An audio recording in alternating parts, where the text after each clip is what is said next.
At over 4 hours, Return of the King is the longest of the trilogy, and the extended edition adds over 50 minutes of essential content, filling narrative gaps and enhancing character resolution.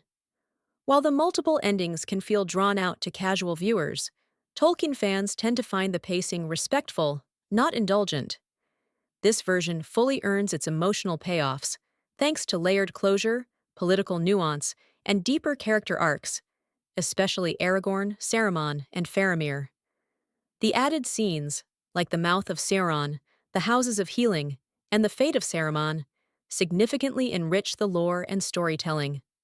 Jackson takes some creative liberties to maintain cinematic flow, but the core of Tolkien's conclusion is deeply honored. Frodo's psychological descent, Gollum's final deception, and Sam's unwavering loyalty are emotionally intense and largely faithful. Aragorn's return as king and leadership arc align well with the book, but are framed more heroically for cinematic effect. The scouring of the Shire is omitted, a major departure, but Jackson explained it as a tonal clash with the film's ending. Eowyn and Faramir's romance is finally given screen time in the extended edition, capturing Tolkien's hopeful themes of healing and rebirth. In short, this version restores much of Tolkien's soul that the theatrical cut had to streamline. Every major cast member delivers a career-defining performance. Elijah Wood as Frodo gives a raw, emotionally hollowed portrayal of a soul eroded by burden. Sean Astin, Samwise, emerges as the trilogy's true heart, embodying loyalty, courage, and resilience. Viggo Mortensen, Aragorn, radiates regal gravitas, rising from ranger to king with dignity. Ian McKellen, Gandalf, remains a powerful moral compass, wise, weary, and resolute. Andy Serkis as Gollum is both monstrous and pitiable, achieving a level of performance rare in CGI-based roles. Miranda Otto, Eowyn, shines in one of the film's most iconic scenes. Her slaying of the Witch King is cathartic and empowering.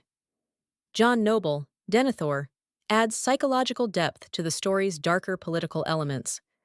Supporting players like Billy Boyd, Dominic Monaghan, Orlando Bloom, and John Rhys Davies all have their moments, rounding out a deeply connected ensemble.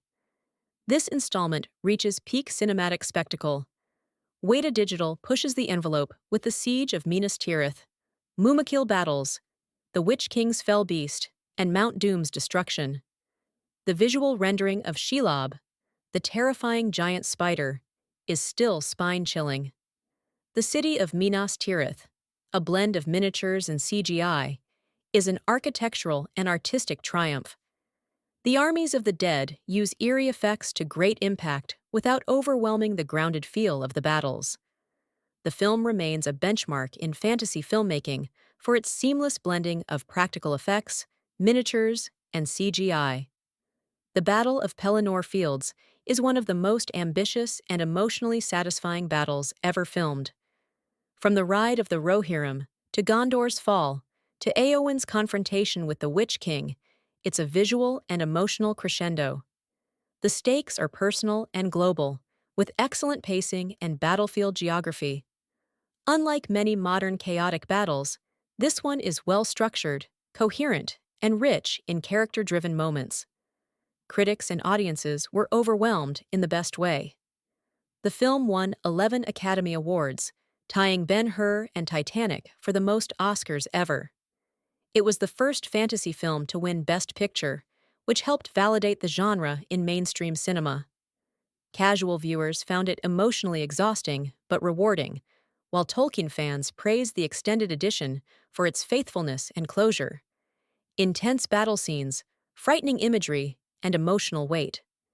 Despite heavy themes, the film avoids excessive gore and stays within the bounds of a mature but accessible epic. A monumental conclusion to the trilogy, rich in heart, scale, and storytelling. The extended edition is not just a version, it's the full vision, honoring Tolkien's mythos with unmatched passion. Film rating 9 out of 10.